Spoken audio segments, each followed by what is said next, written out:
आज की वीडियो में हम पाइथागोरस थ्योरम के बारे में जानेंगे कि पाइथागोरस थ्योरम होती क्या है, इसका इसका यूज कहाँ पर होता है।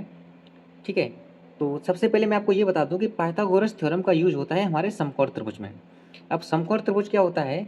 समकोण त्रिभुज होता है कि ऐसा त्रिभुज जिसमें एक कोण 90 डिग्री का होता है, लाइक दिस। ठीक है, अब पाइथागोरस थ्योरम का सूत्र क्या होता है?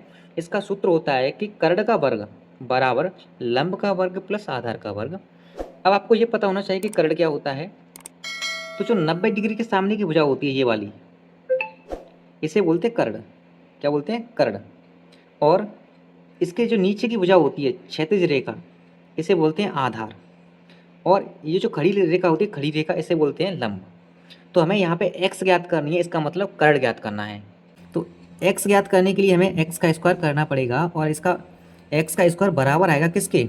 लंब के वर्ग यानी 5 का वर्ग प्लस आधार का वर्ग यानी 12 का वर्ग। तो एक्स स्क्वायर बराबर यहाँ से आएगा 5 का वर्ग 25 और 12 का वर्ग 144। अब दोनों को जोड़ दो तो यहाँ से आएगा 169, यानी एक्स स्क्वायर बराबर आया 169।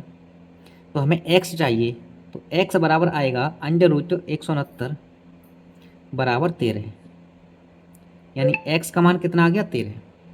एक्स का मान कितना आ गया? 13। यही इसका आंसर हुआ। अगला सवाल, यहाँ पर हमें यहाँ एक्स ज्ञात करनी है, मतलब क्षैतिज रेखा, और क्षैतिज रेखा को ही बोलते हैं हम आधार, यानी हमें आधार ज्ञात करना है।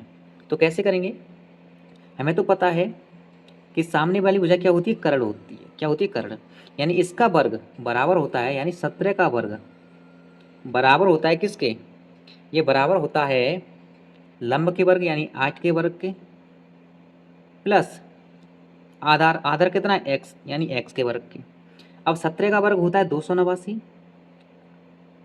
अब बराबर 8 का वर्ग होता है 64, और x तो हमें ज्ञात ही करना है।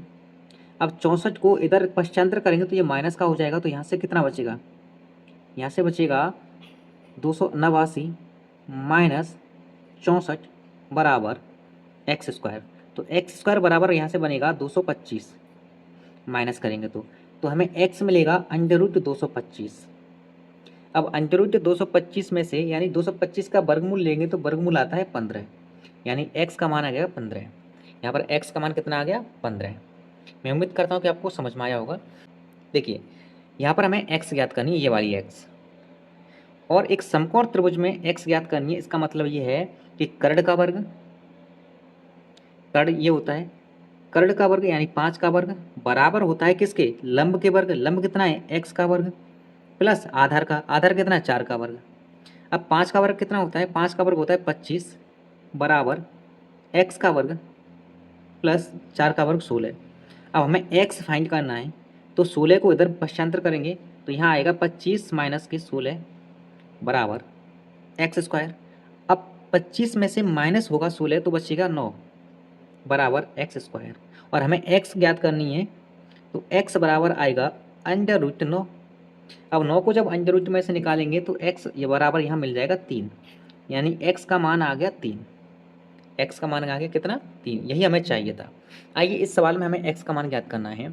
लंब दे रखा है 7, आधार दे रखा है 24, तो x कितना आएगा ज्ञात करते हैं। देखिए, एक समकोण त्रिभुज है, और समकोण त्रिभुज में सामने की भुजा 90 के सामने की भुजा होती है कर्ण, और पाइथागोरस थ्योरम कहती है कि कर्ण का वर्ग बराबर होता है लंब के वर्ग यानी 7 के वर्ग प्लस आधार का वर्ग।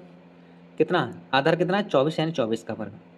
तो एक्स स्क्वायर बराबर आएगा 7 का वर्ग 49, और 24 का वर्ग होता है 576। जब इन दोनों को जोड़ देंगे तो एक्स स्क्वायर बराबर आएगा 625, यानी 9 6 15 की 5 हासिल 1, 7 और 4 11 और 1 12 हासिल 1, 5 और 1 6, यानी 625। तो यहाँ से x हमें मिलेगा अंडर रूट 625, और 625 का वर्गमूल होता है 25, यानी कि यहाँ से हमें x कितना मिला है? x आ गया हमारा 25। आइए आखिरी के ये 2 सवाल और कर लेते हैं, और हमारी पाइथागोरस थ्योरम कंप्लीट हो जाएगी। देखिए, यहाँ पर हमें ये x ज्ञात करना है। ये x कहाँ दे रखा है? आधार पर, यानी हमें आधार ज्ञात करना है कि इस समकोण त्रिभुज का आधार क्या है। तो सूत्र तो हमारा एक ही है, क्योंकि 90 के सामने की भुजा होती है कर्ण, यानी 10 का वर्ग बराबर है यह कर्ण, कर्ण का वर्ग बराबर होता है लंब का वर्ग, लंब कितना है 6, 6 का वर्ग प्लस आधार का वर्ग, आधार कितना है x, x का वर्ग, और x का वर्ग ही तो हमें ज्ञात करना है, यानी यही ज्ञात करनी है हमें, x ज्ञात करनी है, यहाँ पर x का वर्ग है। तो 10 का वर्ग 100 माइनस 6 का वर्ग, इधर पश्चांतर कर देंगे 36 हो जाएगा, इधर क्या बचेगा एक्स स्क्वायर। तो 100 में से अगर 36 जाएंगे तो कितना बचेगा 64 बराबर एक्स का स्क्वायर। जब हमें एक्स ज्ञात करनी है तो इधर अंडर रूट लगेगा, अंडर रूट 64 बराबर एक्स, तो यहाँ से मिलेगा 8 बराबर एक्स, यानी एक्स का मान कितना आ गया 8 आ गया, एक्स का मान कितना आ गया 8 आ गया। ठीक है, यहाँ पर हम 8 रख देंगे। अब हमें यहाँ पर ये एक्स ज्ञात करनी है, क्योंकि हम जानते हैं कि ये जो तिरछी रेखा होती है इसे बोलते हैं कर्ण, बिछी हुई रेखा को बोलते हैं आधार और खड़ी हुई रेखा को बोलते हैं लंब। तो पाइथागोरस थ्योरम ये कहती है कि तिरछी रेखा यानी कर्ण का वर्ग, कर्ण कितना है एक्स का वर्ग, ये बराबर होगा किसके लंब का वर्ग यानी 21 का वर्ग प्लस आधार का वर्ग यानी 72 का वर्ग। तो एक्स स्क्वायर बराबर यहाँ से निकलेगा 21 का वर्ग होता है 441 प्लस आधार का वर्ग हमें निकालना है 72 का वर्ग। अब देखो वर्ग निकालने की शॉर्ट ट्रिक मैंने करा रखी है यूट्यूब पर, अगर आपने वो क्लास नहीं देखी तो देख लेना। 72 का वर्ग कैसे निकालेंगे तो मैं आपको शॉर्ट ट्रिक बता रहा हूँ। 2 का वर्ग होता है 0,4 और 7 का वर्ग होता है 49, आपको ऐसे लिखना है, इसके नीचे क्रॉस लगाना है, फिर इन तीनों अंकों की आपस में मल्टीप्लाई कर देनी है। 7 दूने 14, 14 दूने 28, 28 का 8 यहाँ आएगा, 2 यहाँ आएगा, अब इसे ऐड कर दो तो हमें 72 का वर्ग मिल जाएगा, यानी 4, 8, 1 और 5, 51, 84, 51, 84।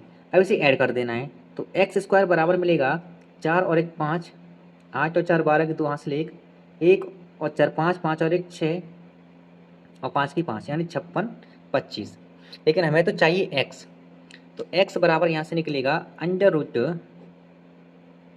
56 25, जो कि होता है 75 का वर्ग। किसका होता है 75 का वर्ग। तो यहाँ से x का मान मिलेगा कितना 75 यानी 75। तो मैं उम्मीद करता हूँ कि आपको पाइथागोरस थ्योरम समझ में आ गई होगी।